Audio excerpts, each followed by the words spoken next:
Eh bien, bonjour à tous une fois de plus. Cette semaine, deux événements très importants ont eu lieu. Tout d'abord, l'Espagne, le Portugal et une partie du sud de la France ont connu une panne d'électricité qui a touché les aéroports, les métros, les routes, les raffineries de pétrole et les services de téléphonie mobile. L'opérateur électrique portugais affirme que la panne a été causée par un phénomène atmosphérique rare lié à des variations de température, mais les sources espagnoles n'ont détecté aucun phénomène météorologique ou atmosphérique inhabituel et aucune fluctuation soudaine de température n'a été enregistrée dans leurs stations météorologiques. Pour l'instant, l'Espagne continue d'étudier toutes les causes possibles de la panne. Un de nos membres en Espagne nous a informé qu'il avait été privé d'électricité pendant une douzaine d'heures. Par ailleurs, lundi dernier, les Canadiens se sont rendus aux urnes et ont élu Mark Carney pour un mandat complet en tant que nouveau Premier ministre. M. Carney a prononcé son discours d'acceptation mardi matin à Ottawa et Global News a rapporté. Il a reconnu que même si des millions de Canadiens n'avaient pas voté pour lui, il ferait toujours de son mieux pour représenter tous ceux qui considèrent le Canada comme leur patrie. M. Carney a poursuivi en disant « Comme on m'a prévenu, l'Amérique veut notre terre, nos ressources, notre eau, notre pays, mais ce ne sont pas des menaces en l'air.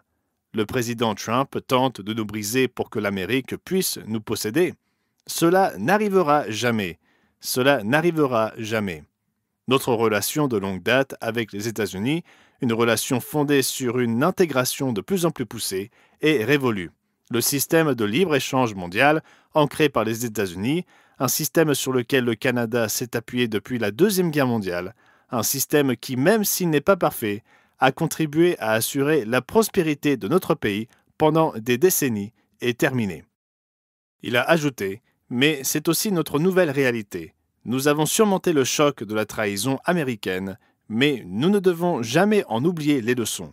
Nous devons veiller sur nous-mêmes et surtout, nous devons prendre soin les uns des autres. » Une autre source a exposé un point de vue légèrement différent sur le sujet.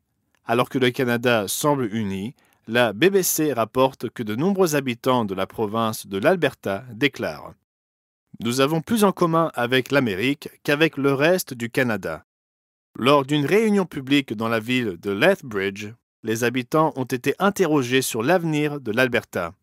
Qui pense que la province devrait prôner une séparation du Canada et former sa propre nation? Environ la moitié des participants ont levé la main. Combien de personnes de l'Alberta souhaitent rejoindre les États-Unis? La moitié de l'assistance a également manifesté son soutien. M. Marjorie, chirurgien cardiaque à la retraite, est co-dirigeant de l'Alberta Prosperity Project, une organisation populaire qui milite en faveur d'un référendum sur l'indépendance.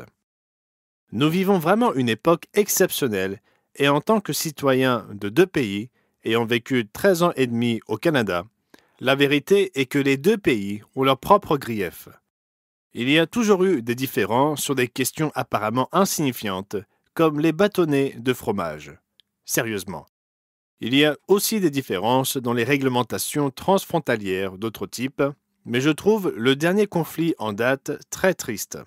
Ce n'est bon pour aucun des deux pays, et même avec des compromis et des accords au niveau gouvernemental, ce qui arrivera, il faudra beaucoup de temps pour réparer les dommages causés aux sentiments du citoyen moyen à l'égard de ceux qui se trouvent de l'autre côté de la frontière. Ce n'est pas le monde de Dieu, et nous ne devons pas laisser nos émotions s'emballer pour des choses sur lesquelles nous n'avons aucun contrôle. Personnellement, j'ai 3 citoyennetés, une à Washington, une à Ottawa, au Canada, et une autre aux cieux. Et c'est la dernière qui est la seule qui compte dans le grand schéma des événements. Nous sommes le peuple de Dieu, des fils et des filles de Dieu. Ne l'oublions jamais. Donc, c'était Gerald Weston pour la semaine se terminant le 3 mai 2025. Je vous souhaite à tous un merveilleux et paisible sabbat.